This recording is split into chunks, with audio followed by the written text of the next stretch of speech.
Salve, salve, torcida vascaína, voltamos com o nosso canal Vamos Vasco. Pessoal, sabadão cheio de notícias do Vasco, né? O Vasco se prepara amanhã para enfrentar o São Paulo fora de casa no Morumbi. Vamos falar aí da provável escalação do Vasco, né? O que esperar dessa partida do Vasco, né? Um jogo dificílimo fora de casa, o Vasco com muitos desfalques. Vamos falar melhor pro torcedor e também aonde que ele vai poder assistir essa partida. Também vamos falar do interesse do Vasco num jogador do rival de amanhã, né? Do jogador do São Paulo. Vamos entender melhor a situação desse atleta e se tem a possibilidade dele vir jogar no Vasco. Bom, pessoal, já peço aí para você deixar o seu like, se inscrever no nosso canal, só clicar embaixo aí no inscreva-se, dá essa força aí pra gente agora chegar a 130 mil inscritos. Falta muito pouco, compartilha com seus amigos vascaínos aí nas redes sociais, traz mais torcedores pro nosso canal. Também peço para você que ativar o sininho das notificações para você não perder nada e ficar por dentro de todas as notícias do Vascão.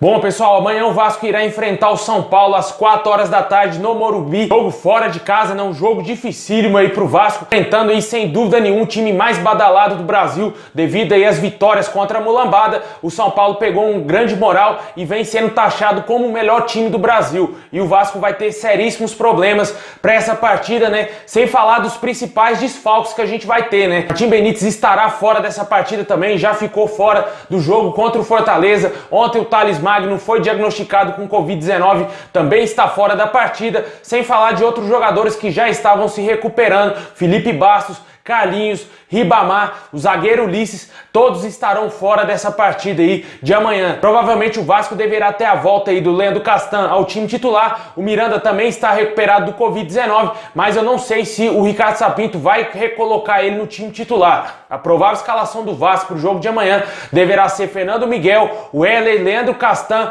Ricardo Graça. Léo Matos está fora dessa partida porque tomou o terceiro cartão amarelo e será mais um desfalque do Vasco e provavelmente deverá jogar o Caio Tenório. O outro lateral esquerdo do Vasco, Neto Borges, deve ser mantido aí como titular da equipe. O Vasco jogando no 3-5-2, os laterais mais avançados, como vem sendo de costume. No meio campo, o Andrei, também o Leonardo Gil e provavelmente o Iago Pikachu mantido aí no lugar do Benítez. Para nossa infelicidade, né? Eu já falei aqui ontem que o Vasco poderia muito bem recorrer à base para tentar trazer mais um meia de qualidade pro elenco, né? Porque o Pikachu não é meia, não é lateral e não é atacante. Ele não é absolutamente nada. Na minha opinião, ele não desempenha nada bem esse papel aí como centralizado, como meia centralizado. Não vai resolver o problema do Vasco e com certeza o Vasco vai passar muito sufoco amanhã com esse nosso meio campo. E na frente, provavelmente o Gustavo Torres deverá ganhar a vaga de titular aí na equipe, já que o Thales Magno, como eu mencionei, está com Covid-19 e estará fora dessa partida.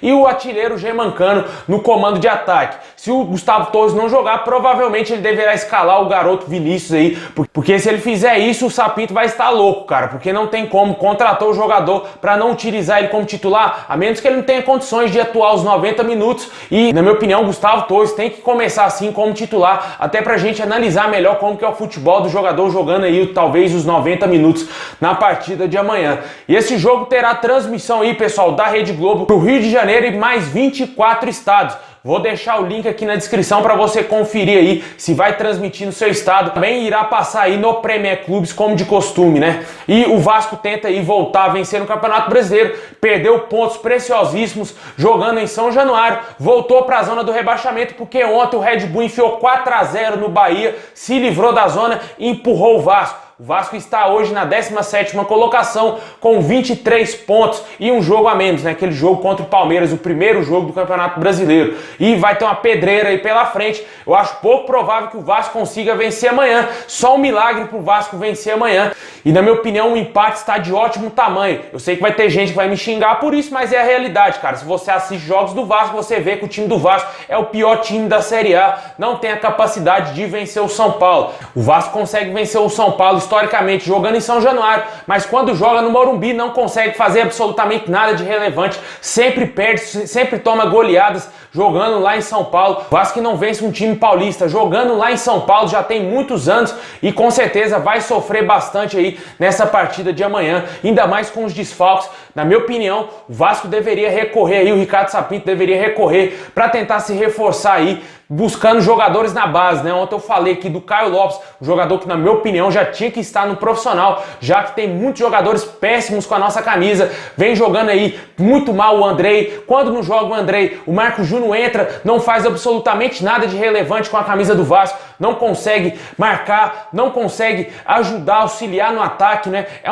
um jogador praticamente nulo e que sempre está entrando em todos os jogos do Vasco. O Sapinto parece que gosta muito desse jogador, tanto que sempre tira o Leonardo Gil para colocar ele, e quando isso acontece, o Vasco cai demais. A partida do Vasco desaba. O último jogo contra o Fortaleza foi nítido isso. Ele tirou o Leonardo Gil, que era o melhor homem dentro de campo, estava tentando marcar aí, tentando atacar, auxiliar o ataque do Vasco. Ele era o único que estava tentando fazer algo de diferente aí no nosso time. Ele tirou o Léo Gil, colocou o Marcos Júnior, que pouco fez, e o último chute do Vasco na partida foi exatamente do Leonardo Gil, que tinha saído aos 34 minutos aí do segundo tempo. E o elenco do Vasco é um elenco limitadíssimo, com poucas peças de qualidade, e por isso que eu venho aqui mencionando seguidas vezes que o Vasco tem que pegar jogadores da base. Tem o João Pedro, atacante de lado, que eu já falei que muitos desses jogadores já poderiam estar nos profissionais. Também poderia utilizar alguns que já estão nos profissionais, né? Como é o Juninho, cara. Por que não escala o Juninho no time? Por que não dá mais uma oportunidade? Na minha opinião, eu entraria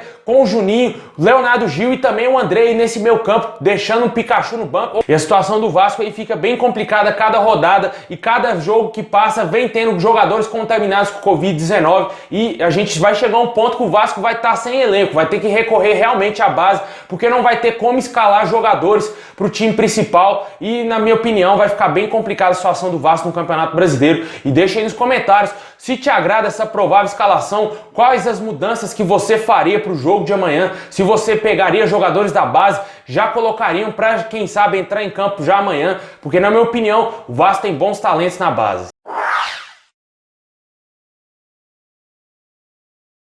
Bom, e por falar em reforço, falar em reforçar a equipe, tentar trazer qualidade ao Vasco, o Vasco tentou aí a contratação por empréstimo do atacante do próprio São Paulo, Toró. O jogador revelado pelo São Paulo está encostado lá no São Paulo, pouco é utilizado pelo técnico Fernando Diniz e despertou o interesse do Vasco e também de outros clubes da Série A. Fato é de que o empréstimo não vai acontecer, a menos que o Vasco queira contratar ele somente para a Sul-Americana, porque ontem à noite, à meia-noite, se encerrou aí o prazo de inscrições para novos jogadores no Campeonato Brasileiro e o Vasco não conseguiu contratar esse jogador. O técnico Ricardo Sapinto pediu aí reforço para a diretoria do Vasco, que foi extremamente lenta, sequer deve ter dado ouvidos ao pedido do técnico, que não atendeu aí o pedido dele de contratar mais um meio-campo para a equipe, porque só tem o Martim Benítez, o resto é tudo volante, e sem falar aí de mais um atacante que ele pediu mais um atacante de lado. O Vasco não conseguiu fechar aí essas contratações e, na minha opinião, o Campelo não quis contratar porque ele não vai ser mais presidente do Vasco, não tem mais eleição, não tem mais para que ele provar nada pro torcedor para querer ser reeleito, né? E isso, na minha opinião, ficou bem nítido desde a vez que ele falou sobre o Benítez, que só iria deixar para o presidente do Vasco resolver essa situação aí do Benítez, que ele talvez não iria fazer absolutamente mais nada. E isso ficou bem claro para mim que era por causa da política, porque ele perdeu, ele foi derrotado nas urnas e de lavada, porque ele sequer chegou próximo do top 3 ali para ser presidente do Vasco. Na minha opinião, o Campelo já largou o barco, tá fugindo e vai deixar a bomba aí pro próximo presidente. E quem sabe, pro nosso temor, pegar o Vasco ainda na segunda divisão, o próximo presidente, independentemente se for o Leva esse ano, se for o Jorge Salgado, vai pegar o Vasco na draga danada se estiver rebaixado. E na minha opinião aí, o Campelo foi sacana assim com o técnico Ricardo Sapinto, porque ele pediu reforço, poderia ter feito mais um esforço aí para tentar salvar o Vasco da zona, tentar salvar o Vasco desse rebaixamento, porque o time tá péssimo, o time tá muito mal, e eles estão confiando que nenhum jogador do Vasco vai pegar Covid. Olha aí o Martim Benítez, cara, se o Martim Benítez pega Covid mais vezes, o Vasco tá lascado, o Vasco vai sofrer até o final do Campeonato Brasileiro, porque não tem elenco, não tem outro camisa 10 no time, e sem falar que os jogadores que entram não pouco correspondem aí aos desfalques da equipe. E vamos ver aí se o Vasco ainda vai manter o interesse nesse jogador, talvez somente para contratar ele para a Sul-Americana, porque eu acho totalmente isso improvável que o Vasco irá contratar o atacante Toró. Para falar a verdade, não entendi o interesse do Vasco nesse jogador, mesmo se tivesse contratado ele eu iria criticar, porque é um jogador que está encostado no São Paulo, veio da base do São Paulo, e por que não dar oportunidades para jogadores da base do próprio Vasco? jogador sequer utilizado pelo técnico Fernando Diniz, tem problemas extra-campo, sem falar que ele é muito criticado pelo torcedor são paulino. E é bem complicado essa situação, o Vasco vem garimpando muito mal o mercado e poderia contratar mais um jogador fraco para nossa equipe, sendo que tem bons jogadores na base, como eu já venho falando. Solução está em casa, poderia tentar aí dar oportunidades para jogadores, porque é o momento do Vasco tentar arriscar tudo, meu amigo. Não dá para ficar mais pensando na morte da Bezerra, pensando que ainda tem muito campeonato, porque o Vasco está na zona do rebaixamento e jogando muito mal pro nosso temor.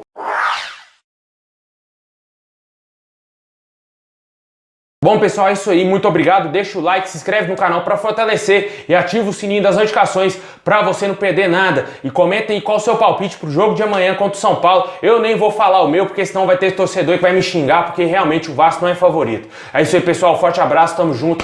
É nóis.